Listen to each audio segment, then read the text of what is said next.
Kausapin At po, dahil dyan. dahil dyan, kakausapin po natin ang Department Head ng Parañaque City Environment and Natural Resources Office o Sendro, si Sir Bernardo Bernie Amurao. Sir Bernie, magandang umaga po. Doris at Robert sa Tandem ng Bayan. Good morning, Magandang sir. umaga po. Magandang umaga po, Ate Doris, Kuya Robert. Magandang umaga po sa mga nakikinig sa umaga na to. Partner, ibibigay ko sa iyo ang plataforma. Dahil ako ay may transparency and accountability. Dahil hindi ayaw ko maging one-sided kasi kapitbahay ko 'yan eh. Tropa pips bala kayo? Tropa pips kami yan. Kaya binibigay ko sa iyo ang oportunidad na ipagtanggol mo kami mga taga-Parañaque. Ano nangyari sa amin?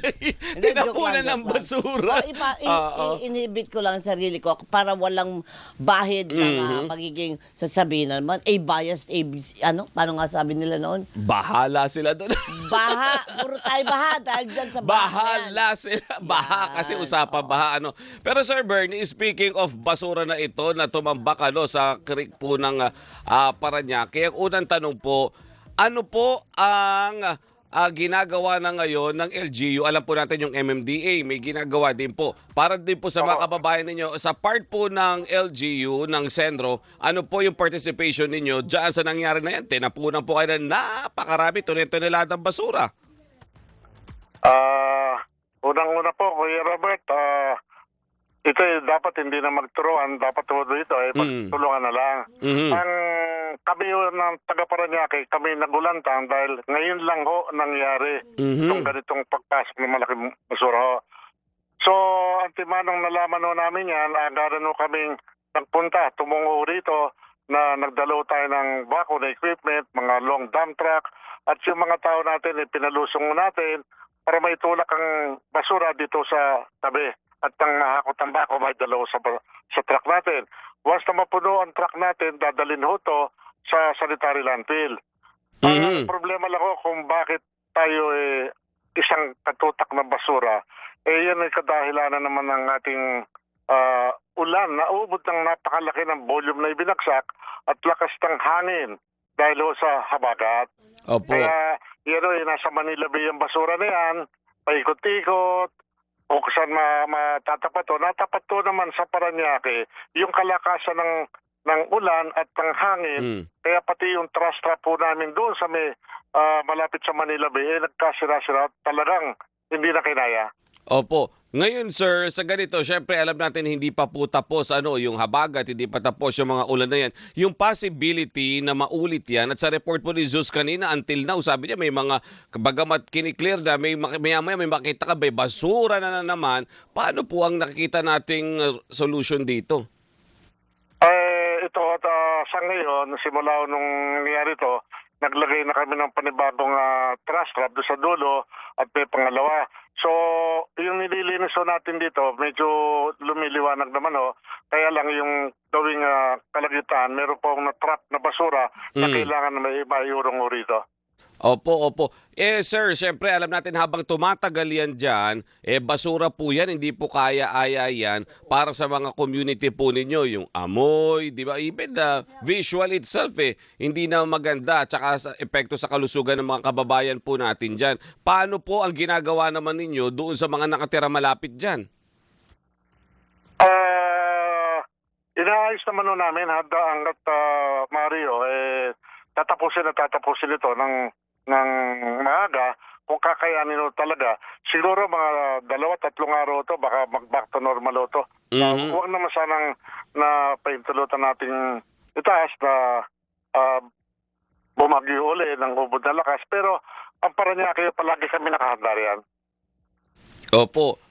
Ang problema po kahit nakahanda tayo kung ganito katambak na naman yung darating sa inyo, wala na po ba kayong way para ma-prevent ito? Ang isang pakiusap lang sana, malaking tulong to sa ating mga kasamang kababayan, mamamayan. Sana naman matuto na tayo ng waste segregation, yung tamang pagtatapon ng basura. Sana naman wag naman itapon sa creek, sa ilog. Kasi yung pag itinapon nyo sa maling pamamaraan, pag yan pumasok ang tubig at ulan, hangin, babalik ko sa Manila Bay yan at sigurado ang basurang itinapon mo, babalik at babalik sa iyo. Opo, pero Sir Bernie, kanina po ang report kaya natatagalan din yung paghakot dyan, dinadala pa ng San Mateo yung Ayun, basura. oo, Yung, turnaround. correct, yung turnaround niya, napaka-traffic po. Wala bang mas malapit na pwede pagtapunan dyan, sir? Meron po actually yung ginagamit namin na long dump truck namin, pinadala ito direct to sanitary landfill. Kasi may mga truck naman o kami mga haba talaga. Opo. Ngayon yung may iksio, meron ako kami transfer station. Mm. Yung MMDO tsaka yung DPWH, inassign namin sa Pasay, yung sa Tripa de Galina, doon na muna nila itambak pansamantala para mabilis ang hakot. Opo, So, opo. pagkatapos naman noon, pag naayos na ito, yun naman Tripa de Galina, dahil malaki ang lugar ron, ikiklear naman ng isang kontraktor ron.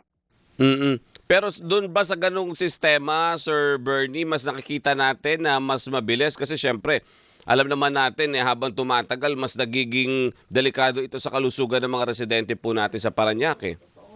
Hindi, ito na po yung pinakamabilis na ginagawa namin.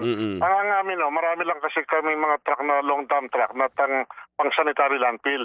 So yung mga dump truck na malilito, dito naman sa Parañaque, may transfer station na tayo, plus katulong din ang Pasay dito na doon natin dinadala sa Tripa de Galina. Mabilis ang ginagawa na natin. Talagang ang naging problema lang talagang siyang katambak ng basura ang pumasok ko rito sa lugar namin. So far po ba doon sa report sa inyo, Sir Bernie, gaano karami tonelada na yung nahakot simula nung Lunes, ngayong itong Martes at ngayon pa po nagpapatuloy? Sa partiyo ng LGU, ng MMD, kami nakahakotan ng mga 300 metric tons. Yung datos ng DPWH, hindi ko nakukuha, hindi nila binibigay sa amin. Opo. As of yesterday, 3 o'clock in the afternoon, naka 45 trucks na kami. 45 trucks? Ang So dami. bigyan nyo, sorry hindi ako makapagpigil na magtanong. Bigyan nyo kami ng idea, Sir Bernie. Pag sinabi mong 300 metric tons ng basura, in terms of a building, ilang building po yan? Punta 300 metric tons po? Yes. Yes, sir. Ay, malaki-laki Marami-rami yun. Mataas yun. Ang mga ilan nga po? Or ilang truck yan, total yan? Truck. Truck na basura, yung naikarga yan. Nakahakot kami, gumamit kami ng 45 trucks. 45 trucks. Na malalaki ng truck ko na ginagamit Okay. Naku, Diyos ko po. Ang hirap isalansan yan, partner. Ang problema yung paghakot pa rin talaga, yung pagkuha. Tsaka yung mga tao na nakababad mismo dito sa creek. Siyempre, kailangan nilang kunin, suyurin yung mga basura na yan. May mga tauhan din po kayo na nandyan mismo sa creek, sir? Yung kagaya ng mga nakita namin sa video na nakababad? Kasi po, tama ko kayo. Nung una ko kasi, talagang mahirap pong magano ng mga equipment, magbaba sa ilog. Opo. Kaya ang pinakamabilis na agarang pagkiluso namin, yun yung mga tao ibaba para itulak ang basura dito sa tagiliran para makuha nung makinada na backhoe may dala sa truck. So sa ngayon nandito ang MMD, nandito ang DPWH, marami na silang equipment at dinala, tulong-tulong na rito. Palagay ko papabilis ang pag-saayos dito. Opo. Patuloy tayo na nakikiusap at tayo ay tama ba nananalangin sa ating mga taga Parañaque na tayo po ay matauhan sa nangyari. Yun ang takeaway natin, partner. Sa lahat naman ng lugar dito sa Metro Manila, ang takeaway natin ay yung basura, yung tamang pagdidispose ng ating basura. Sa palagay nyo, Sir Bernie, kayo po ba ay nakakatanggap naman ng tamang suporta sa mga taga Parañaque na wag na nga po magtapon ng basura kung saan? Ate Doris, ako taos pusong nakikiusap na sa mga tao, hindi lang rito sa Parañaque, sa kabuuan na sana naman tayo may kanya-kanyang responsibilidad na dapat gampanan na wag na magtapon ng mga basura sa ilog, sa creek, yung sa kalsada na maling tapunan. Kailangan matutunaw tayo ng disiplina. Hanggat hindi tayo natututo, yung disiplina na yan, pabalik-balik ko yung problema na yan. Kahit anong laki ng gastos at trabaho ng mga gobyerno, Mm. wala akong mangyayari. Kailangan mo talaga disiplina pa iralin mo natin dito. Sana naman kami nananawagan na, magtulong-tulong tayo. Huwag na Opo. magsisiyan tayo na magsisiyan. Wala akong mangyayari sa pagsisiyan. Dapat tulungan tayo. Pairalin natin ang disiplina. Ayun. Ayan. okay. Oh. Panghuli na lang, Sir Bernie, alam ko maganda yung panawagan natin. Pero doon sa nakikita ninyo ngayon, meron pa ba kayong nakikita na pangangailangan para magdagdag pa ng equipment, magdagdag pa or manghiram sa ibang mga LGU, ng mga truck ng basura para mas mapabilis yung pagkarga? May nag-volunteer naman po ba? At mga tao. Aha. Mm-mm. Ang LGU po, wala naman kaming tigil. Basta kaya naman bumibili kami ng mga bagong equipo. Ngayon ang MMDA, palagi ko naman silang kaagapay. Pag ako'y kinakapos, silang tinatawagan ko, DPWH. So, patulong naman ng lokal na pamahala, ang mga nasyonal. Ayan, opo. Ang dalangin natin maalis agad ito at wag na nga Oo nga. maulit, partner. Tama. Kawawa yung tama. community. Sir, Paulit-ulit na lang Sir eh. Bernie, maraming salamat po ha. Kuya Robert, isa na lang. Ay, opo. Ako po'y nananawagan. Sana naman po, wag nyo nang pansinin kung ano yung mga ginagawa namin na makatulong sa tao. Sana naman pagdasal nyo na lang kami para maging maayos. Opo. Maliwanag po. Opo. So, maraming salamat po, Kuya Robert, Ate Doris. Okay, sir, maraming salamat at mag-iingat po. Salamat po, kapitbahay. Oo, kakapit Oo. Thank you. Maraming salamat, Ate Doris. Thank Thank you po. Si Sir Bernardo Bernie Amurao, ang Department Head po ng Parañaque City Environment and Natural Resources Office o SENRO.